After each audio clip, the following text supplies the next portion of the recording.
This will be our official rally of our team safety ng sa team Bupa o Servicio Team Liwanag and Importance na taas.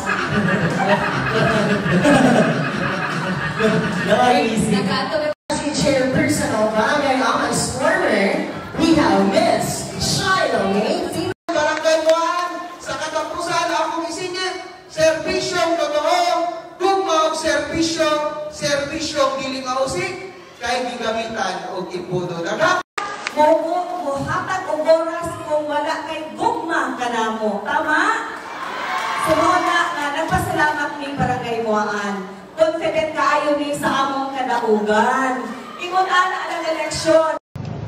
Dili po na ako gusto nga makalihong mo atong kay Lumamis. Nabigan sa 1,500. Pagkatapos gisugod ang iyang balay, gipadalhan siya. Napapayo na siya og 57,000. Kung giubanan ang maong plataporma sa napulo ninyo kung giubanan ang maong plataporma sa napulo ninyo pagkaabrihan ang dialysis, ang ICU, ang nindot na operating room, chemotherapy infusion unit para sa may cancer. Pagkaabrihan ang dialysis, ang ICU, ang nindot na operating room, chemotherapy infusion unit para sa may cancer. Manikahamin sa hayag na resulta karong Mayo 12.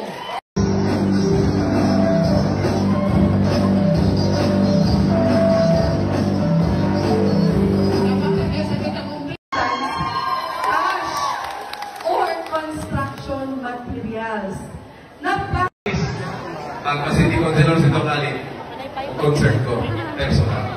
Agad salamat. Maayong hapon, barangay mo. Sa isang inahan. Tama, dili. Kaya ang inahan, dili mamili. Tanan higugmaon. Sa atong mga PW. Flores, mga nagtanong. Ano? Kami doon na ito. Tinatawag na po sa Bulian Panlalakan. Itong si Sampulian, composed of the board members at BC Gobernador sa buong probinsya. Importante ito ng grupo ng matao kasi sila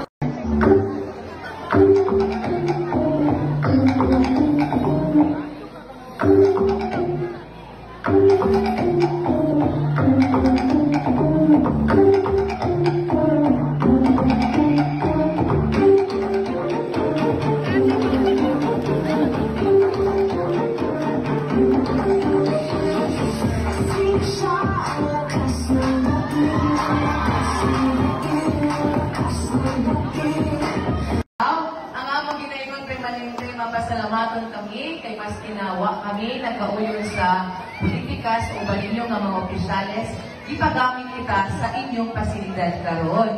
Mao na pinagilhan sa panagrespetuhanay sa matag usa kay ang eleksyon mula ba ilagid na naglaon parihas sa inyong kapitana mas sinabtanon maluluyon taas ang pasensya kung kinahanglan.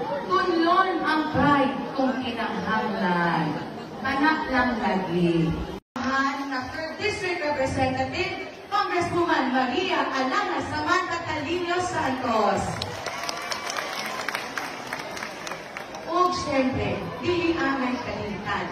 Kaysa ang magunis sa buhat na kumitiba. Kaya nga ay tulog ang